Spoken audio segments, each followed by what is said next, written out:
Good morning, everyone. Welcome to Coffee and Football, presented by Texas Road. I'm your host, Blake Monroe, where I'm joined every day by Bobby Burton and Jerry Hamilton. Tell us where you're checking in from, what you're drinking, get those questions in. And Bobby, I'm actually going to let you kind of open the show this morning because I know you have something you want to talk about. Yeah, absolutely. Look, there's been some speculation. Michael Dell, maybe the number one donor to the University of Texas. At least, he donated a medical school. I think, I don't know if he's the number one, but he's up there, right? And he's famously started his company, Dell Computers, while a student at the University of Texas. He put out a tweet, a couple of them now, that have been teasing something big coming for the University of Texas. Later today, Michael Dell will announce something to do with a new hospital aspect for the University of Texas that should be, I would say, groundbreaking. So if you are a University of Texas fan and realize that it's Dell Medical School at the University of Texas, you should know that something big is coming in that regard. It doesn't have anything to do with athletics. I know some people speculated that.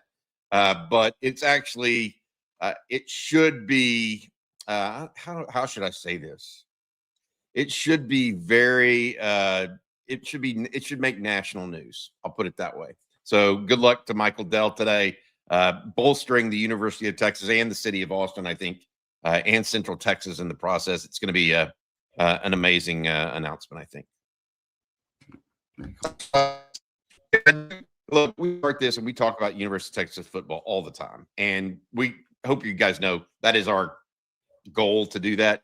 But whenever something like this comes about, we try to inform people about what's going on at UT overall as well.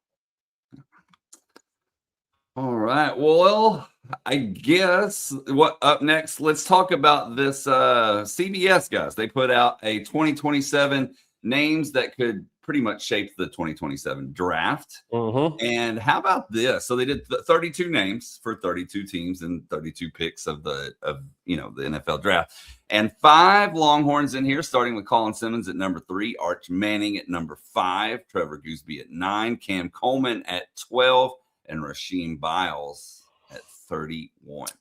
Obviously, Biles is the interesting one. I think he's going to play like a first rounder. I don't know if he'll be a first rounder though, because look, there's been how many linebackers 6'1", 220 have gone in the first round. I think the guy's, y'all know, I think the guy's a first round talent. As a football player, I think he's as good a pure football player, if not the best there is on the Texas team. Just born to play football. But that'll be interesting to see. But hey, just Texas getting 5 guys mentioned as potential first round picks. Right. And it doesn't include Jelani McDonald.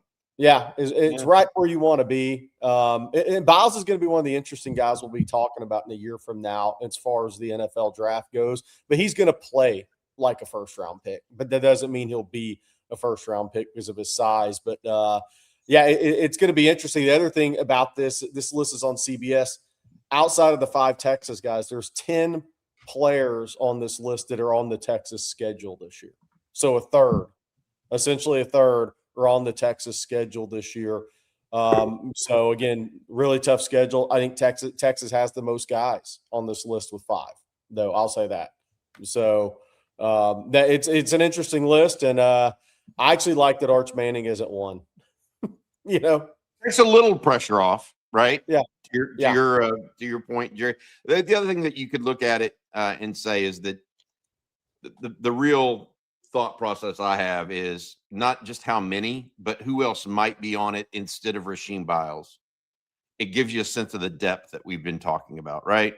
So whether it's Jelani McDonald, Ryan Wingo, if he has a breakout year, you just don't know who all could be in this. And I think that's because of where things stand right now athletically at the University of Texas. Murad Watson, by the way, some people have Murad Watson going in the first round. He's not starting at the University of Texas right now. And so hopefully that gives y'all a sense of exactly what's looking at it. Blake, can you bring up the NFL draft for this week? Because we do have a compendium of what the guys are expected to go this weekend as well. This coming Thursday, it starts the NFL draft. Anthony Hill, Jerry, has slipped down to 49 as a let's put it as a what is this? The average of all mock drafts, Blake? Averages of all mock drafts, correct. Yeah, and ESPN put out their all 257 pick projection mock draft, and they had Hill 56 this morning. So he's definitely I don't know, slide right, but he's kind of held. He didn't do is move up after the combine. So he did not move up. He was in the late 30s, early to mid 40s going into the combine. He did not move up post combine. Manny Muhammad's probably moved up a little post combine. ESPN this morning had him 96. There's some other mock drafts that have had him late second, like one of the last 2 picks of the second round. Jack Injuries anywhere from 4th to 5th. Taff anywhere from 5th to 6th. Trey Moore also anywhere from 5th to 6th. And then the 2 maybes get drafted are DJ Campbell and maybe Jay, but I really think Campbell, then Gilbo last on that list, and Ethan Burke expected to be an undrafted free agent in every mock that I've seen. So they're pretty much aligning up right now as Hill anywhere from the mid 40s to mid 50s in the second round. Manny Muhammad late second to third. Injuries 4th, 5th. Taft 5th, 6th. Moore 5th, 6th. And then DJ Campbell 6th, 7th. And then Jalen Gilbo likely undrafted free agent. Ethan Burke likely undrafted free agent. That's where it's all setting up if you kind of look at all the mocks I've looked at in the last couple of days. Hey, Jerry, what do you think about Anthony Hill and his NFL prospects? Let's sidebar into that because a lot of people are talking about in the chat. He's not necessarily this natural linebacker that flows to the ball and has those innate instincts, but what he is he's a disruptor. Yeah. Do you think that carries over to the NFL? Do you think he's going to be able to carry that factor over? Because look, he's a superior athlete overall. Yes. And he hits heavy. Is Anthony Hill? I mean, Malik Jefferson, for example, what he played 3 years in the NFL, 4 years. Yeah. And Hill's a lot better player. Yeah. And I think Hill's a better player. I think he's 6, 7, 8 year pro. If things work out for him, is that kind of how you see his trajectory? I think he could be, and even more if he's a pass rusher. I like if he's more of a pass rusher, I think he can play longer. I do think he is a very strong contact player. He can cause turnovers. When he hits you, you feel it. But I think it's going to be the longevity of his career is going to be determined by his pass rush. That's kind of where I think just his havoc play, pass rush, downhill player. That's what he's always been. And credit the Texas for trying to help him develop into more of that off-ball linebacker. And he made plays, but it's just different in the NFL. But I think that's where he's going to make his money. By the way, some people have said, well, should he have come back? I'll tell you why he should not have come back. The second round salary scale, let's just say he goes 41 or 42. That is a $4.8 million signing bonus, $2.9 million year one, and 11.5, 11.6 over a contract. So I absolutely do not think he should have come back. By the way, he's staring at a $4.8, $5 million signing bonus plus 2.89 to 3, depending on where he gets drafted in year one as a salary. So I definitely don't think he should have come back. He played his 3 years in college football. He was very productive. And he is going to, when he gets drafted Thursday night, it's going to quickly turn into an $8 million first year for him. You don't come back to college. No chance. Not unless you're a quarterback, apparently, and command that amount. Yeah. Hey, Champ Bailey said he disagreed with me here. Hill on let's read this first. Hill on the 40 from Drew Lockhart. Hill on the 40, one more year. Would it help his draft status? Perhaps if he would have been used in a way that accentuated his ability to get after the passer. I mean, if look, you tell me that Anthony Hill, if he had 10 plus sacks last year, he wouldn't be ranked ahead of Cassius Howell. Yeah. Yeah, I it's mean, just and he's a interesting better how does player the than NFL Cash. perceive him. Yeah, What that? it just comes down to how the NFL perceives a guy, right? I mean, like sometimes it would help you, sometimes it wouldn't. Because is he going to be perceived any different than he is now? I guess is the question. Yeah, I think he'd have a more productive year, obviously, but does that change how the NFL sees him? I guess he played. My problem is he played middle linebacker.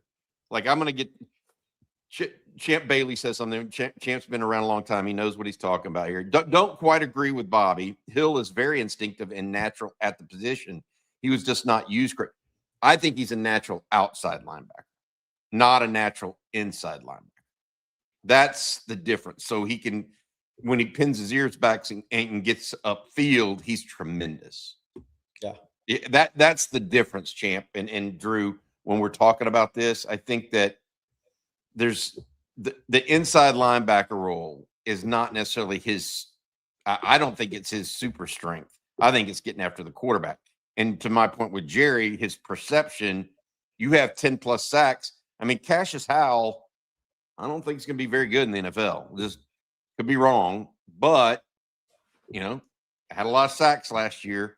I think you put Anthony Hill in the same situation as Cassius Howell, and Anthony Hill outperforms Cassius Howell. That's just my opinion. And so how do you define that? How do you figure that out if you're an NFL team? All right. Well, before we move on, Bobby, I'm going to let you tell everyone this morning about our friends over at Texas Road. Yeah, let's do it. Texas Road, our friend Rick Vavro and the guys over at Texas Road, your full service solution for major road projects with the full support of multiple crews performing utility, dirt work, concrete, and asphalt.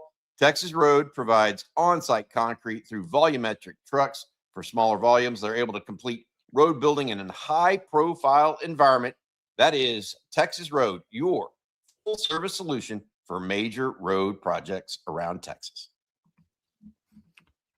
Okay, a lot of talk in the chat about Ethan Burke this morning. A lot of people just not believing that he's not slotted to go. Gary, does it matter though? I mean, it's nice to say you get drafted. Isn't it all? If you go, DJ Campbell's slated in the 7th round, guys. Don't you really just want him to make the team? Or is it all about getting drafted at that point? It's nice to say you've been drafted, I guess. Yeah, for every university gets to put out how many draft picks they had. Yeah. Burke is really interesting to me because I do think he'll make a team. I think he doesn't have the natural body type that excites NFL people. I mean, he doesn't have that natural football body type that those guys are looking for at that position. He has great length. He made a lot of plays. I do think I'll be surprised if he doesn't make a team, whether that's on the practice squad or not. I'll be surprised if he doesn't stay attached in the NFL. But he's a guy that doesn't pass the eye test. Bobby, you were at Pro Day. He's not an eye test guy. I mean, he's not built like those guys are built that are draft picks in the NFL. And I think he's going to have to overcome that. And I don't think he wasn't going to wow and from a testing standpoint.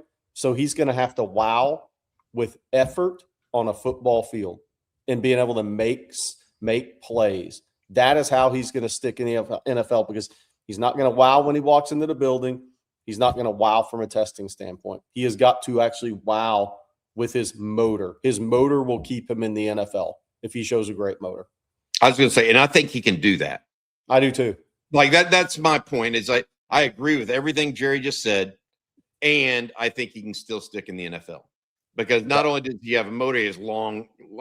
I mean, at some level, he doesn't have the prototypical NFL body, but he has those long arms. Yeah. And as long as he can show that he can hold up against the run in the NFL, I think he's going to have a chance. So look, my bigger point is, does it matter whether or not he gets drafted? I think from a Texas standpoint, yes, it matters. From a kid standpoint, you want to be in the best position possible. Right. I was going to say, you get in the 7th round, you want to go somewhere where there may be a roster spot open. Yeah. and he gets to choose. But we'll see how it turns out this weekend. I like going back to that original list, Jerry. I think Hill, Muhammad, injuries, top 3 off the board. Makes sense. No doubt. No doubt. And then Trey Moore. Some people have said Trey Moore is moving up a little bit, by the way. Something to watch. Yeah. And then I was going to say somebody else, pulled something else I was going to look at. How do Biles and Jelani compare size-wise? I mean, Jelani's pretty lean right now, seeing him. I don't know exactly what he weighs, but I don't think he weighs 200 pounds if you put him on the scale. I think he's right under it, probably. He is built like a safety. Biles is built like Jamie and Sherwood, that's in the NFL with the Jets. I always mention on the show. Sherwood's 6'2", 215, 216. He's had 155 tackles each of the last 2 years in the NFL. Wasn't drafted high because of his size. I think Biles is along those lines, but a much higher level football player at the same age in college. Sherwood didn't have near the production Biles, but Biles is probably 6'1" and maybe a quarter 220 walking by him. I saw him Friday in Austin coming out of the facility. He's a bigger, thicker guy than Jelani is. Jelani's built like a safety. All right. So, we've talked NFL draft possibilities. Let's talk about recruiting possibilities. Jerry Hamilton, what do you got for us? Yeah, we thought we'd hit on Brock Williams, the tight end from Libertyville, Illinois, today. We've shown his tape before, but this is one of the top 2 or 3 tight ends in the country. And for a while, it looked like Georgia would be his eventual landing spot. Now it's definitely Texas is in the lead, at least headed into May. And he has more than a pass catching tight end. There you see he's a willing blocker, physical football player, but really athletic catching the football.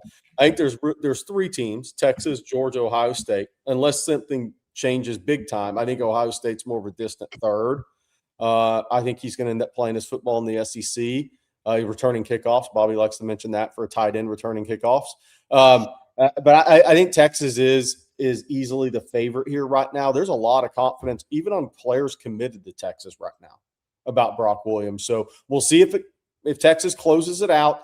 The other interesting thing with Brock Williams is he's said a couple of times he does not intend to go through the official visit process. There's a chance he's committed before June and takes the one official visit to the place he's committed to. He's been on campus a couple of times at Texas since the calendar turned to 2026. And Bobby, it's like if there's a better fit at tight end for Texas in the scheme, I'd like to see it because this is a more athletic version of Gunnar Helm and Jatavion Sanders for me. How big is he, Jerry? How truly 6'4", big? 220, 225-ish right now. Gotcha. Yeah, I think Texas has wanted that tight end that can play inline and go downfield. Can Brock Williams do that, or is he more of an inside receiver type for you? That sometimes you can line up outside and just toss it up to him. You know what I mean? We'll see. I like the idea of Texas having another 2 tight end class potentially for sure, and I like the idea of him being so talented. Frankly, yeah. So I look at this. And as Texas continues to fill out this recruiting class, there are 9 commitments currently. You just want to keep adding talent that you feel fits your program. And this is maybe the nation's #1 tight end. So obviously he fits. All right.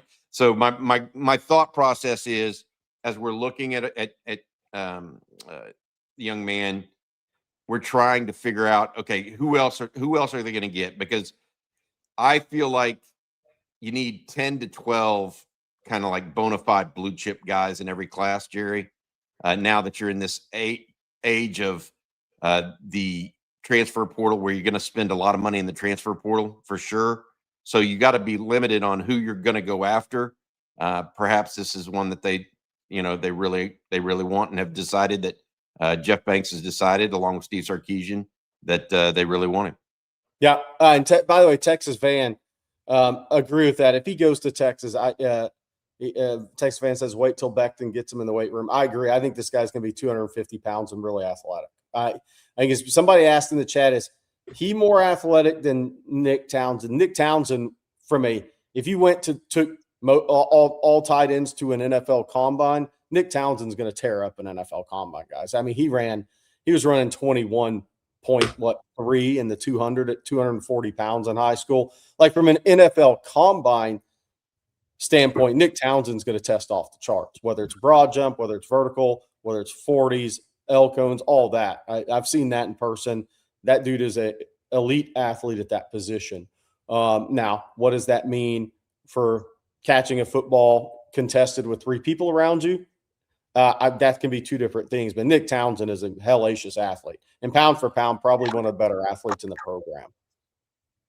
This is Brock Williams, by the way, if you're just joining us. Brock Williams from Libertyville, Illinois. Jerry seems to think Texas is in Jerry thinks Texas is in pole position right now. Somebody else asked here 2 times. He's come up a lot. Did Texas ever push for Ahmad Hudson? He's out of Monroe, Bossier City area, Louisiana. Same high school as Aiden Anding. Texas had him on campus. There's some things with Ahmad Hudson, though, is he wants to play football and basketball. He's a legitimate D1 basketball prospect, but he wants to play both in college. And if it's me, I'm saying no thanks. I know he's a heck of a talent, but I'm going to say no thanks on that. I'm not going to put all this football NIL into a tight end who's ranked really high that's going to then go and play basketball. I'm just not going to do that. And by the way, I'd pick him to go to LSU all day, every day. His former high school coach is Kyle Williams, who was a stud player at LSU in the NFL, who's now on the LSU staff as a D-line coach. The other one to watch for me has always been Miami with him, because he plays for John Lucas's AAU JL3 Elite in AAU basketball. And, well, Jay is the head coach at Miami, and they also are really good in football. And I'm guessing Cristobal would welcome that, even if he did play basketball. But I think LSU is where he'll end up. But I just, from an NIL standpoint, with what an ask could be for a kid ranked that high as a tight end in football, if it's me and he's saying, yeah, I'm going to go play basketball every year too, I'm probably going, now I'll pass on that. There's other really good players out there. That's where I'm coming out, Bobby, nowadays with some of these NILs. Do they ask for a position player and then they're going to go play a second sport? And it's not due to Jonah. I think football and basketball is crazy tough nowadays with the requirements. So that guy is not going to have time in your weight program in the offseason after football, because he's going to go straight into basketball. He's going to lose weight during basketball. Then he's going to come back for part of spring practice, a little spring practice. Then you're going to have to try to get him strength-wise, weight-wise, back where you want him in the summer. And then you're going to have to do it again 3 straight years. It's going to cycle every year. I don't think I'm going that direction in an NIL world today. Not saying he's not a talented player, because he dang sure is. I've seen him in hoops. He's very talented.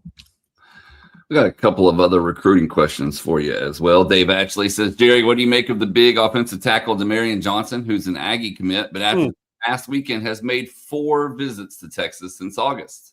That's as many visits you'll see for somebody committed to a rival. I'll just say that. Bobby, I mean, how many times does somebody show up 4 times after they commit to a rival? I can't recall it. And he's a really good pass protector. He is got really good feet, really good bend. I think he's a high-level athlete, and I think his body's going to take off at the next level. Obviously, he plays at Tyler Legacy for Bo Trahan, Lee Jackson, Brandon Navas also on that staff. I don't think that has anything to do with his recruitment necessarily, but you can tell how much Texas wants him. You continue to battle and battle and battle for a guy committed to A&M. I mean, look, I've said the whole time the top 3 tackles for Texas are Brian Swanson, Kamar, and Demarion Johnson. We've said that on alltheotf.com. We've always included Demarion Johnson in there. You don't keep going after a guy, because after the first visit of the spring, he had that pressure come from the people that cover A&M. He said, shut down my recruitment. I'm done. Well, then he shows up in Austin Saturday. So obviously the kid's in a really tough spot because there's going to be a lot of pressure from the A&M side. Yes, short sounding goes Johnson, the massive recruit in the red long sleeve shirt Saturday. That's exactly who that was. And by the way, for Demarion, if you ever want to sneak on campus of a rival you're committed to, don't wear that. Yeah. Because people say, oh, 6'6", 300 plus wearing red. That looks like Tyler Legacy guy. And then you have a name tag on. So the lanyard on. So, I mean, you're not going to hide your visit for the kids out there trying to slip in the back door in recruiting. You got to take your lanyard off and you got to wear something that doesn't give it away. Or try your best. But he is big. Yes, Georgetown Eagle. He is big. And it'll be interesting to see where it goes, but that's a lot of visits to Texas when you're committed to A&M. And one other one for you here, Jerry. I'm going to let you pronounce the last name here, but Certified Realtor has the question for you. It's Fakatou. No, Fakatou. Fakatou. Yeah, look, I think Texas is right there, top three. I thought what was interesting is he went back and forth last week. We heard early in the week, oh, he's going to visit Texas. Friday, Saturday. But then a day later, Michigan people reporting he was going to still visit Michigan. And then he shows up at Texas. And we were kind of waiting to see which way it was going to go. We thought it would be Texas, but then Michigan people thought it was going to be them. So I think that was a pretty good sign for Texas. He had a great visit. He plays at Sierra Canyon. Does that mean he's going to Texas? Absolutely does not. He has an official visit to Ohio State. He has the OV to Texas. I think he'll probably end up OV in the Michigan. It wouldn't shock me if those weren't the top three. I think Oregon's in there. Obviously USC is going to try. But early on, this recruitment looked like it was headed more Big Ten. This guy's a really good football player, much in the mold of Lance Jackson, size-wise, positionally. I was going to say that bottom right photo, Jerry. Look at that bottom right photo. Yeah, he's big. He's taller than Richard Wesley. And Wesley's Marcus is like 6'6", 270, 275 in that range. He's lost a lot of weight, by the way. But Texas is all in on him. They fought very hard to get him on campus Saturday. He'll be back June 5th, 7th for his OV. Ohio State, I believe, is the week before, and we'll see what's scheduled after that. We assume it'll be Michigan. But Texas is solidly in his top three now after the visit. And this is one they really want. They're putting in a lot of effort. So we'll see which way it goes. NIL will be a factor here, obviously. All right. Well, I think that was all the recruiting questions for the moment. We had one more. We had one more from Antoine. Okay. Does wide receiver recruiting revolve around Monstron sales? Do you think they'd take a commitment from Trey Moore, Bryson Thrower? I think Texas would take Bryson Thrower anytime he wanted to commit. I do think Texas will have an in-state receiver. I think they'll take 3 in this class. And I'll keep saying I think Bryson Thrower is the number 1 guy in state. I think Trey Moore is very much in the picture. Trey Moore's getting big, body type-wise. But, look, this is a special situation, I think, Bobby, where Texas, if Easton Royal, and then you got Sales back in for that June OV, and he ended up saying, I want to come, Texas isn't turning that down. They'll get that done from an NIL standpoint. There's no way you turn down Easton Royal and Sales, having both those guys in a class. You can't do it. When is Easton Royal's OV? It's been June 19th through 21st due to summer track. We'll see if that moves around, but he's got all his OVs. It's exactly what you think it would be.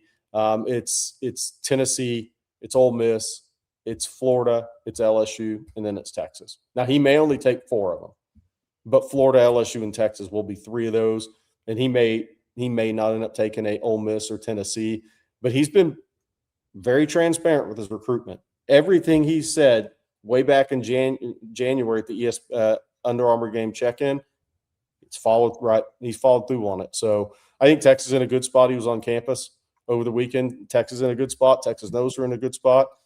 LSU won't go easily.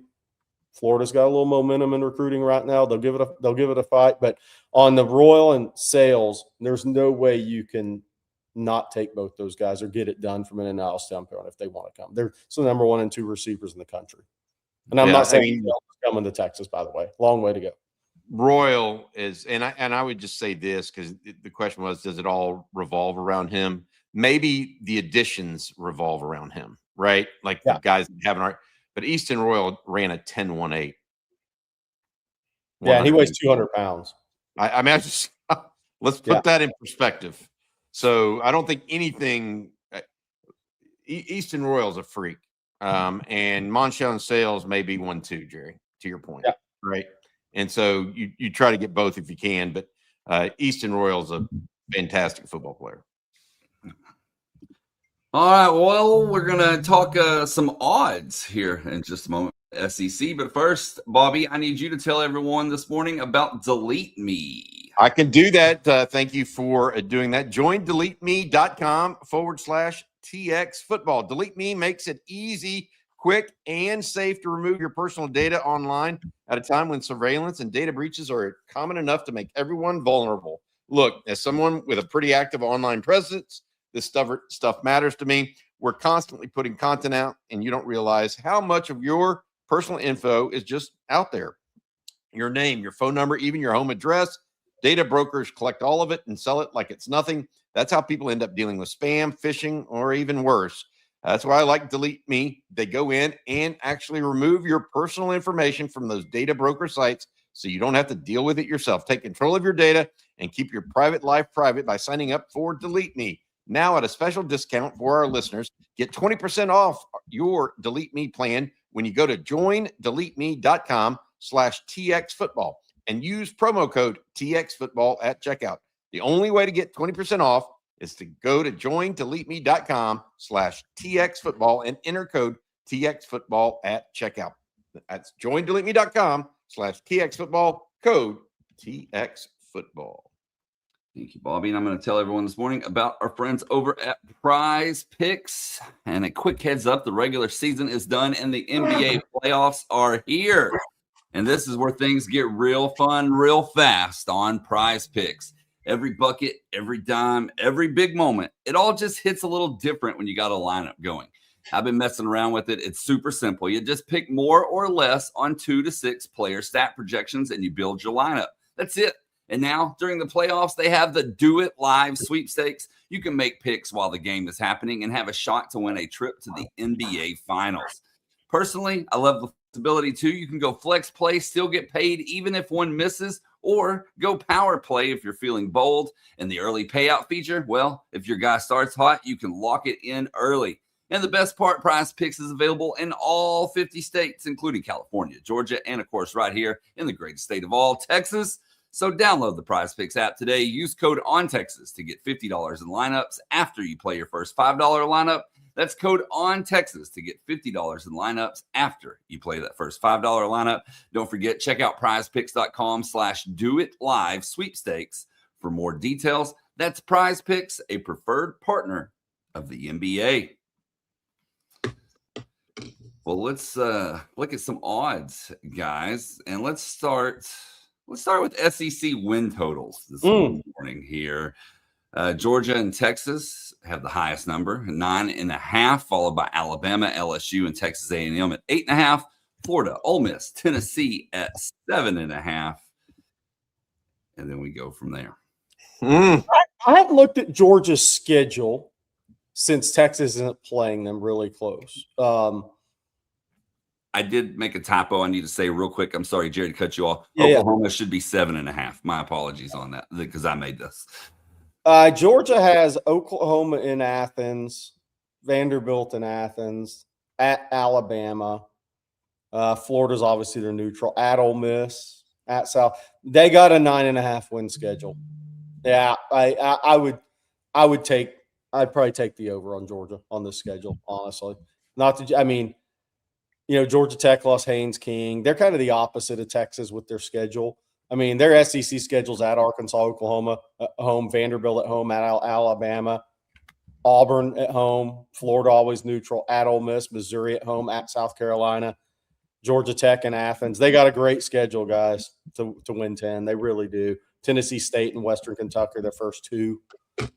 So that's a pretty solid schedule to win 10, if you ask me, with Kirby Smart's track record, Bobby. And quarterback back, all young offensive line last year in some spots. Obviously, Freeling will be a first rounder. Lost a couple of key guys this season in the injuries defensively, but that's a pretty good schedule. I think a lot of teams in the SEC would trade places with that schedule. Why is Ole Miss that far down? Like, Ole Miss just went to the national semifinals, right? Why are they down to 7.5? They've got their quarterback and running back. They lost a couple guys to the portal, but I mean, I think it's their schedule. So they have Louisville non-conference, which will be a game, right? Yeah. That's in national neutral. They have LSU at Florida, at Vanderbilt, Missouri, at Texas, Auburn, Georgia, at Oklahoma, Mississippi State. That's a pretty tough schedule for now first-year head coach. It may be the schedule more than anything for them. I mean, because they would trade schedules with Georgia easily. They would say, okay, you have ours and we'll have yours. Yeah. You know, you agree with Texas 9.5? Yes. I mean, look, they play basically Texas only gets 2 quote unquote what I would call gimmies in the preseason with Texas State and UTSA. Yeah. Then they've got 9 conference games and Ohio State. Yeah. They were 9-3 last year with a schedule not quite as tough as the one they're going to face this year. Correct. So all those guys that we talked about at the outset of this show with the NFL draft grades looking pretty salty, we need to see what happens here. Wait, they still got to put it on the field, guys. They still got to put it on the field. So that Oklahoma's that obviously misprinted was 7.5. Correct. Yes. Okay. Their schedule, interesting. At Michigan. Now, by the way, Underwood did not tear it up in the spring game. I think he hit a mascot or two and some people in the stands, apparently. But the out routes were a little high and away. What was he, 3 for 9 for 22 yards in the spring game? Michigan fans are turning to basketball already. But Oklahoma plays at Michigan, at Georgia, Texas neutral. But if you look down at Florida, man, Texas fans know how Florida looks when they're motivated. And Summerall will have that team motivated. He's that type of guy. Ole Miss, A&M at home, even at Missouri. Oklahoma has a pretty tough schedule. Like, they would trade with Georgia, no questions asked. They would trade their schedule with Georgia. I'm guessing I would go with Oklahoma to go above that, though. They're looking at big regression, too, for Vanderbilt.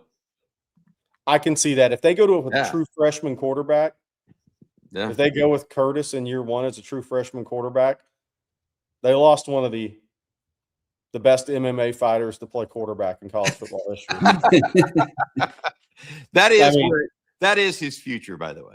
I mean, the guy's a winner. We can say whatever we want about him being 5'8" or 5'9" or whatever. That guy's a winner, though.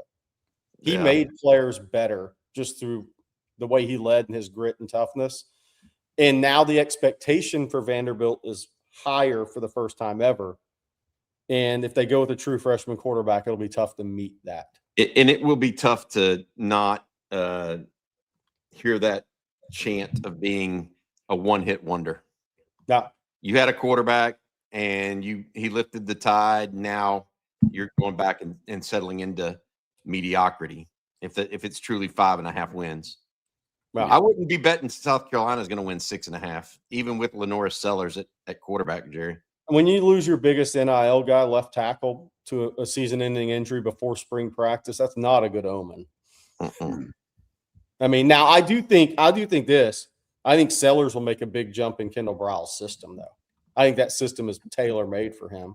But do they have the people? It's the same thing as last year. Do you have the people around him? He's a really good player if you have the people around him. Christian Clark going to be their starting running back, I believe. Really? Which will be interesting. If I've been reading correctly, somebody correct me if I'm not. But Briles will really help the offense at South Carolina and Sellers if they have the pieces around them. And I'm not convinced they do, because last year that was the question going into the season, and they did not. I mean, Nick Harbor's a straight line, super fast, big guy, but they didn't really have enough around the really talented quarterback. Do they have the defense this year? I mean, that A&M lit. My last time watching South Carolina last year was A&M lighting them up in the second half. Yeah. And just basically walking them down the field. Wow. Look at some other odds with you guys as well. This is the SEC champion odds. Texas is the favorite, followed by Georgia, and then Texas A&M, LSU, Alabama round out your top 5. Oklahoma comes in with the 7th best odds. But y'all's thoughts on this? I think Georgia's got the easiest schedule to be in the SEC championship game of the ones we've looked at. I'll say that. I think the top 2 are the top 2. Wherever you put them, you could flip those, and I would say fine. I think that's pretty good going into this season for me, Bobby. I think the curious team's Alabama this year. They're going to be very curious for me. Yeah, because they're breaking in a new quarterback, and they have a ton of talent. I mean, they lost some guys. They lost guys, including their quarterback. And the two D line kids went to Ohio State, who are really talented players. They're going to be interesting. Losing Caden Proctor's a first rounder at tackle. That's not reload anymore to Alabama at that position. Not like it once was. No, not under Saban. Under Saban, you're like, oh, we're losing him.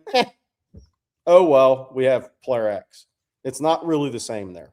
It never could be the same as when Nick was there. I mean, that's the greatest run we've ever seen of talent.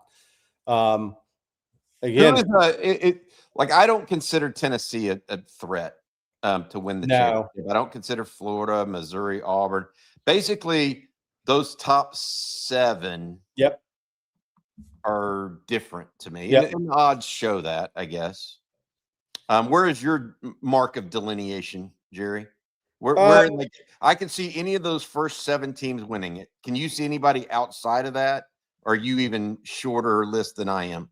No, I 100% agree with that. I would actually have Oklahoma a little higher based on, Brent Venables is going to play good defense.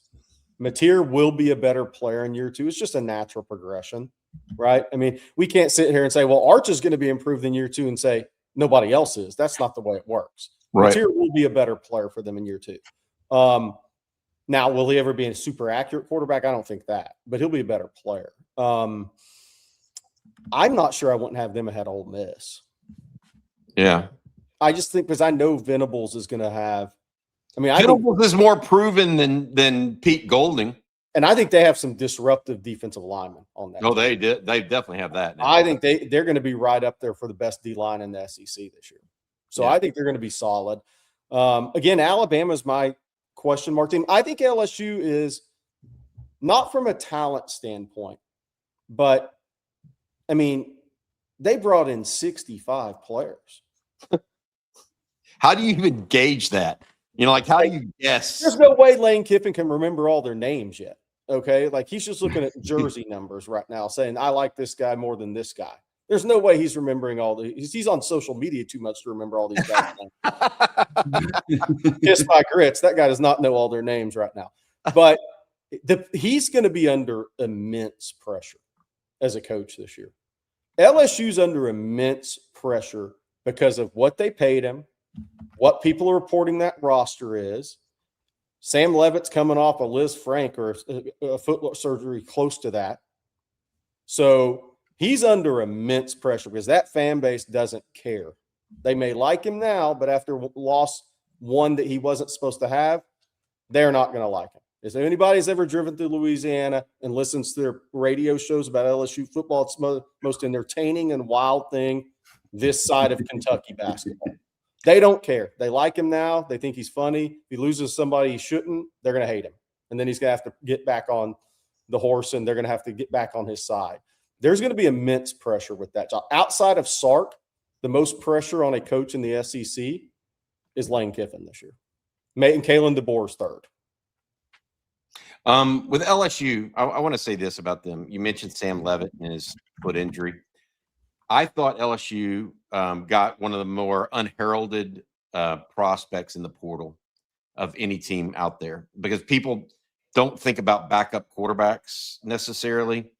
They took Hussein Longstreet from USC, who I think is going to be fantastic. I think they may, by taking him, they may have secured Lane Kiffin next year and the year after because that young man is very, very talented. And we'll see how it all goes, but he is keep that name in mind, in my opinion. because I think he's the future at LSU. And so if something does happen to Levitt, they are not in bad shape at all at quarterback. And by the way, they start off, they have one of the best first games of the season. They play Clemson, but it's in Tiger Stadium. Well, the Tiger Stadium. I was going to say, which Tiger Stadium, which Death Valley? They have Clemson at home, but that's his first game at LSU. That's pretty high stakes game for Dabo over there too. But then they're at Ole Miss September 19th, which may be the most anticipated college football game this year. That level of hate, Bobby, will that reach the Chris Beard in Lubbock? Yes, I think it will too. Yes, I think there's going to be massive security in Oxford for LSU and Lane Kiffin that day. I think that could reach the Chris Beard level of hate. And then, look, they don't have any rest. I mean, their first 4 games are going to be pretty big for Lane and how the LSU fan base gets behind him or already starts questioning. They have Clemson, then they have La Tech, but then they go to Ole Miss, and then they have Texas A&M in Tiger Stadium. He's got to come out of that 3-1. If he comes out of that 2-2, they're going to hate his. You know what? Right out of the gate, the guy's got a lot of pressure on him this year. You mentioned this. We don't talk about other conferences nearly enough. We talk a little bit about the Big Ten because of Ohio State, maybe Oregon and recruiting and stuff. Jerry, Clemson. What do you think of their quote unquote fall from grace, for lack of a better term? Is Dabo? And I say that I try to say this the right way. I mean, he had Deshaun Watson and Trevor Lawrence back to back. Now he had been building that program over time, but and he had talent everywhere, especially on defense. Was he just a product of those 2 quarterbacks at some level? I mean, they're tremendous quarterbacks. I mean, both in starters in the NFL. I don't think that. I think the guy did an amazing job at Clemson because Steve Spurrier was kicking his butt for years. So he first had to overcome that. I think he lost 6 in a row. It's that when Spurrier's at South Carolina. Yeah. I think he lost 6 in a row, maybe 5 or 6. The chat can correct me there. He had to overcome that. But look, I think he made a really almost fatal recruiting error at Clemson. Those 2 quarterbacks are from Georgia. He decided to go national, and he went to California for a quarterback. Why did you go to California for a quarterback when you had everything you need from a recruiting standpoint in the most talent-rich area in America? I think he went national, and you start going national, take the wrong quarterback. I mean, DJU was a really bad player. He's as overrated as any player I've seen. I mean, DJU was so overrated because if you watch his highlight clips, it looked good. If you went and watched the right tackle's highlight clips, the ball was all over the place. It's like people only watch his highlight. And I'm not saying Clemson, but the ranking, people only watch his highlights. But if you went and watched the right tackle's highlights, it was an inaccurate player in high school. I think so that, and then obviously the portal. I mean, he said, I don't need the portal. I'm going to do it my way. Well, that's not the way it goes because you just can't fill spots all the time with the high-end experienced players like you need. He didn't have to go big portal, but I think he needed to go some portal out of the gate, and he was just refused, and he fell behind talent-wise.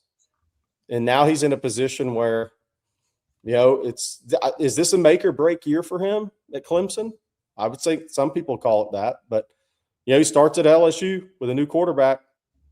Game 1. Then you look at he has Miami at home. He's got a good schedule this year. He's got Miami at home.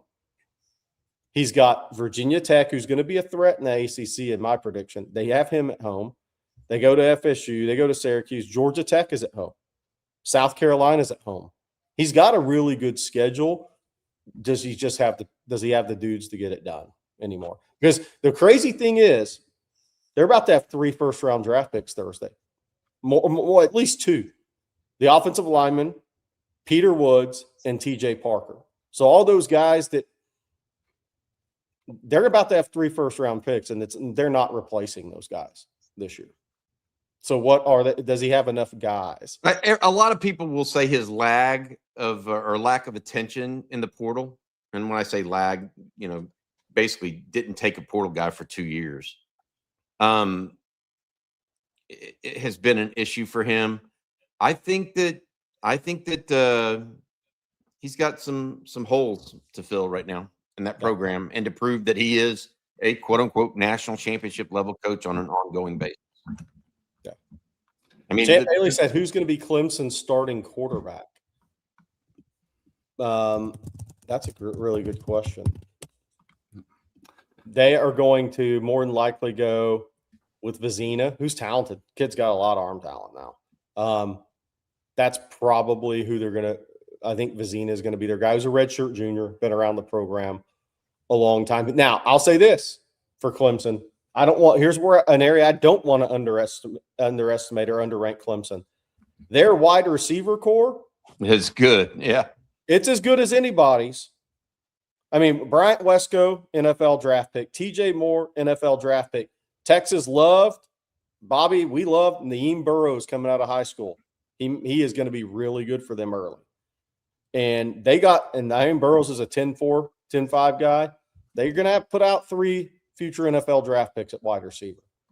Running back, that's the thing that's blown my mind, that running back that they started a wide receiver at running back last year. Adam Randall. I mean, Clemson should never have to do that. That was bad.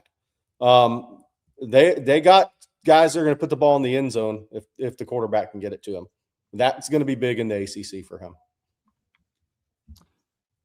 We got a little bit more to talk about this morning. But first, Jerry, I need you to tell everyone about Vaughn Lane. First class without the fees, fellas. I love it when airlines advertise low fares and then hit you with fees for everything. Right, left, and you're knocked out. Want a seat? Fee. Want to check a bag? Fee. Want Wi-Fi that actually connects? Good luck.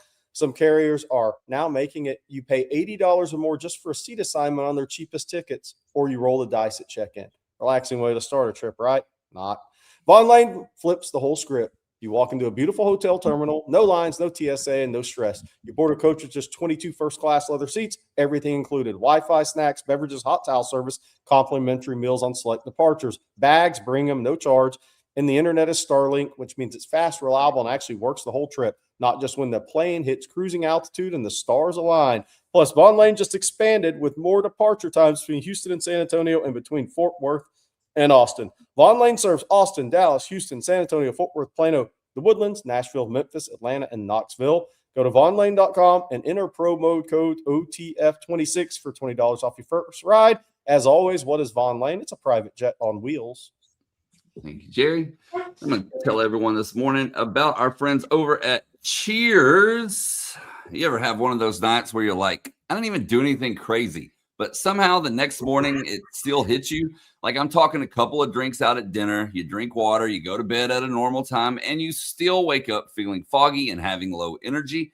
If so, you need to try Cheers Restore. I tried it, and I'll be honest, I was a little skeptical at first, but I took it after my last drink. I went to sleep. The next morning, I felt normal. It honestly caught me off guard how clear-headed I was. Slept good, got up, ready to roll. And here's how it works. Cheers helps your body process alcohol while you sleep. It supports your liver and helps smooth out that next day feeling. So instead of waking up feeling rough, you feel like you had way less than you actually did. And they back it up. Feel at least 50% better or your money back. So if you're going to have a drink, do it smarter. Take Cheers Restore after your last drink or before bed and wake up feeling at least 50% better, or once again, your money back. And for a limited amount of time, our listeners get 20% off your entire order with code ONTexas at cheershealth.com. That's cheershealth.com, code ONTexas for 20% off. And after you order, let them know that On Texas Football sent you. Cheers Restore should advertise at New York Mets games right now. They've lost 10 games in a row, and their fans are hammered. I was Easy waiting money. for you to. So for those of you who don't know, Cheers is one of Jerry's favorite Number TV one show of all time. Yes. So I'm still waiting for you to make some kind of comment coming out of that commercial about this. Be thinking of one, Jerry. I know you've got it in there. Yeah.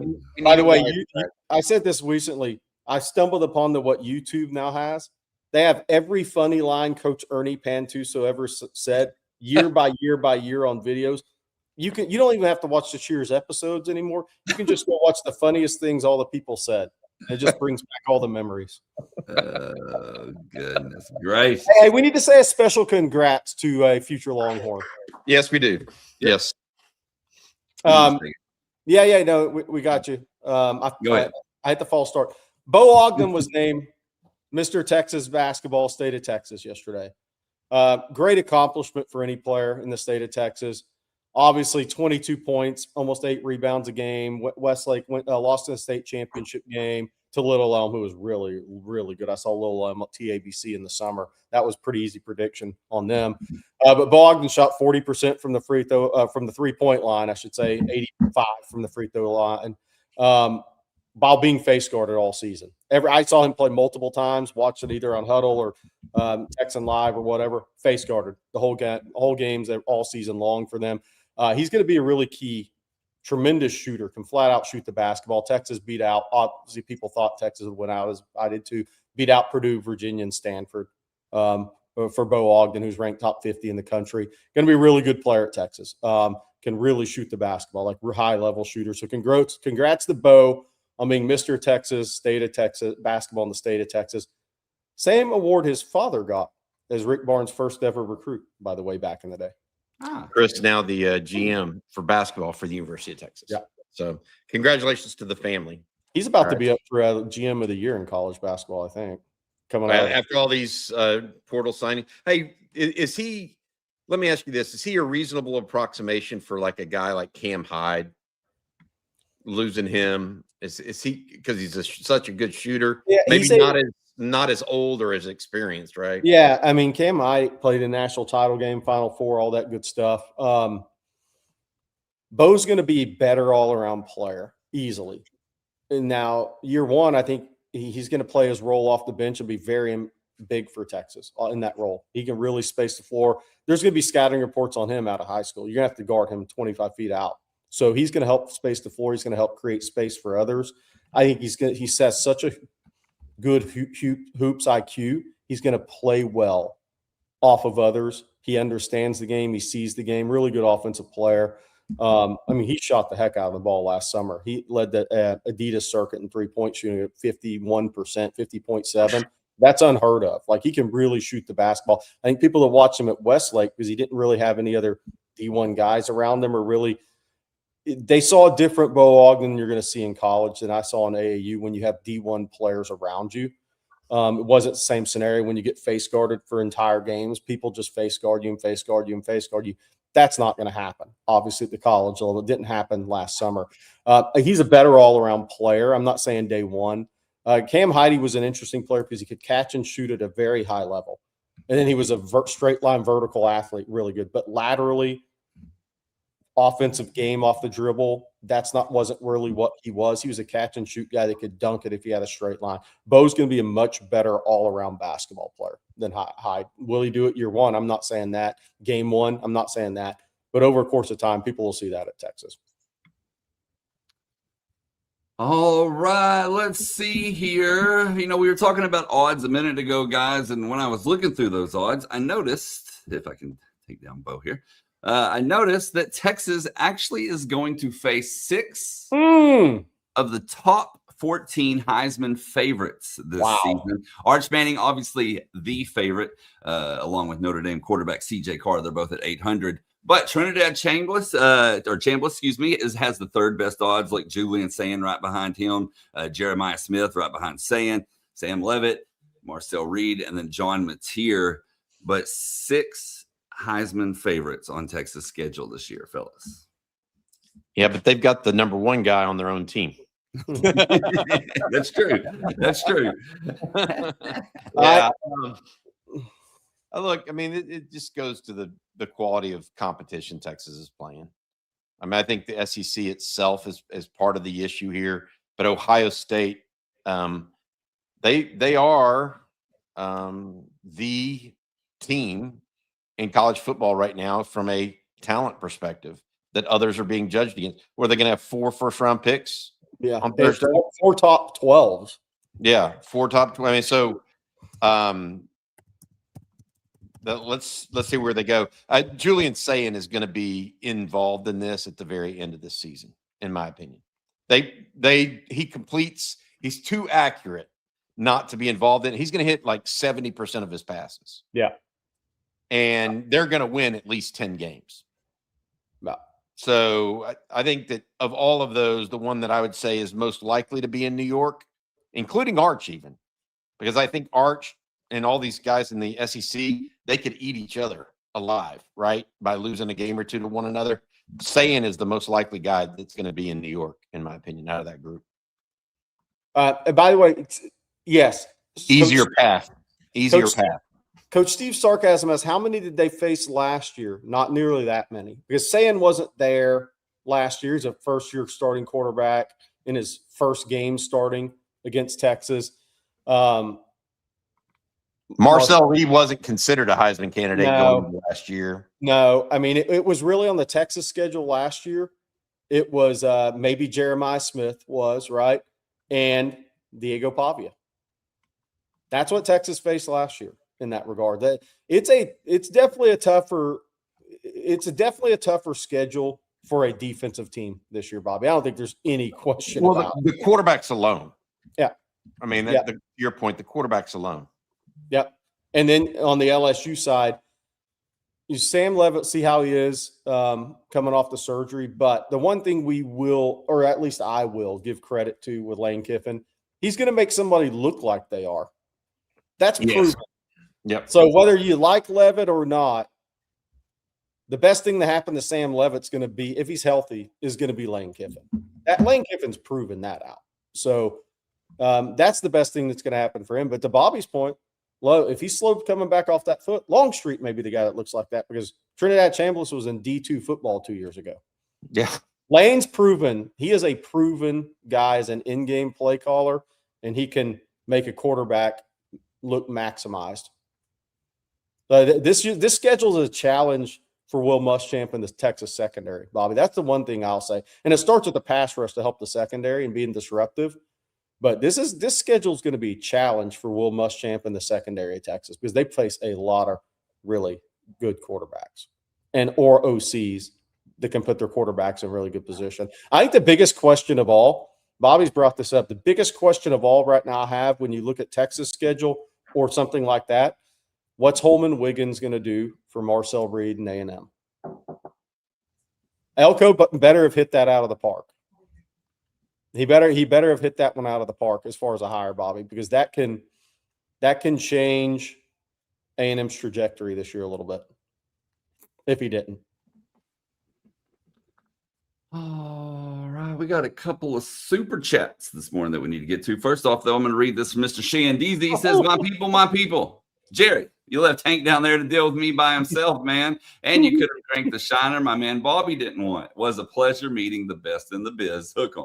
Nice to meet you. CJ had the smartest seat in the house for the spring showcase. And I went over there just to kind of take a peek, and I was like, I'm not leaving this place, actually. That was a really good view. But it was great to meet you guys too. It was a great time meeting a lot of people. Yep. You've put faces with names on the screen. I met Cisco Diaz as well, Jerry, walking out of the stadium. There's a lot of guys that we talked to. Hey, by the way, this is a really interesting point Michael Golden makes. We might need to have a discussion about this. What helmet and headset communication, which coaches that helped the most? I'd want Lane telling me. I think Lane and Sark, it helps a bunch. I think it helps them a bunch. Yeah. Offensive coaches more than defensive coaches. Oh, yeah. Personal opinion. And I would say in general, if you ask coaches, they would say if I have a first-year starting quarterback, it helps me a lot. Who does it hurt? Brent Venables can't see the signals. Yeah, can't see the signals. That's why Connor Stallions is still in high school. Nobody's hired him. We got a couple of other super chats we need to knock out real quick. Bald Father Bets. Zero Lockett talk lately. Is it just because he's hurt, or is he on the outside looking in? I thought he played nice against Michigan and is a true outside receiver. It is because he was hurt relatively early in camp. He's going to be back. He was actually suited up for the spring scrimmage, Jerry, but did not get in there. He'll be back in June. He was making some movement, he looked better, more physically ready for the 2026 season than he did in 2025. That's only natural. He's a true sophomore now. I wonder where he's going to fit vis-a-vis Sterling Burkhalter, though. Yeah. That is the question that I have right now, is where does he fit in that regard? Hey, by the way, this is something we maybe this is a way to end the show today, because I don't think anybody's talked about. I may have missed it on one of our shows. I thought one of the really good things that Texas did Saturday was even the guys that were injured were in full uniform. Jonah Williams was in full uniform. He couldn't wear pads because of his shoulder. But Khalil Lockett had a limp out there, but was in full pads, going through a little bit of wide receiver drills. The reality is these guys are paid. And how are you going to keep building your team through injury? It's not having guys sitting on the sidelines and street clothes. I thought that was a really good thing Texas did. I like that is it major? No. But I hadn't mentioned it, Bobby. I don't know if anybody's mentioned it. I thought that was really smart, because so many times you're just on street clothes chilling, talking to people in the stands. That's not what Saturday was. While it wasn't a spring game, a real spring game, what they did was they made everybody have to be part of that team. And I thought that was really smart. No, Justice Terry had a sling. James Johnson. He did too. Yeah. Scooted out, even though he didn't take part. I thought that was smart from a team building standpoint. Major, no, but I thought it was good to see. We'll close with this one from Bald Father Bet. Says Townsend are Millard/Flowers. Has Sark ever used the guy the way OU has used those guys? Both were so deadly at key times for OU, such as 3rd and 4th down and in the red zone. Well, I mean, he started that process with that reverse or that end around, whatever you want to call it, to Townsend against A&M. I think that Lincoln Riley uses those guys a little bit differently than what Sark does. Sark's more of a prototypical NFL style, whereas Lincoln Riley's more air raid. So he gets them out into the flats more often. But does Nick Townsend compare favorably to those guys? I think he does. So we'll see what he has in store for 2026. Hey, by the way, I'm going to leave y'all with something to look up, chat. We love you guys. Go look up Miami Hurricanes spring game. Bobby, have you seen this? They had it on the campus, and they couldn't fill it. It's still Miami. Okay, what do you mean had it on campus? Like in their – Because they weren't going to have it at Hard Rock, right? They weren't going to have their spring game at Hard Rock. They had it on campus they put stands around one of their practice fields, I think, and they still didn't fill it. It was crazy to see. Crazy to see. It's still Miami, man. I mean, 99% of people are going to South Beach if the weather's nice. It was just crazy to see that they have the spring game on campus and still couldn't fill it. You can find photos online. All right. Well, that's going to do it for today's episode of Coffee and Football, presented by Texas Road. We want to thank Texas Road along with Vaughn Lane, Cheers, Prize Picks, and Delete Me for sponsoring today's show. Of course, thank you all for tuning in as well. The questions, the super chats. Bobby, what's later? Jerry's going to go a little bit deeper dive on recruiting, I believe. We talked about Brock Williams, the tight end out of Libertyville, Illinois earlier. There's some other guys that Jerry wanted to mention and get those names out to you guys along with little video footage. We also have the live stream tonight. I'm also going to write an article, I believe, about that depth chart that we put out. We think that we've compiled what looks like the ongoing depth chart. So if you go to ontexasfootball.com right now, you'll see what we think is the post-spring depth chart. And I want to go down and say, hey, this is what happened in each of these individual positions.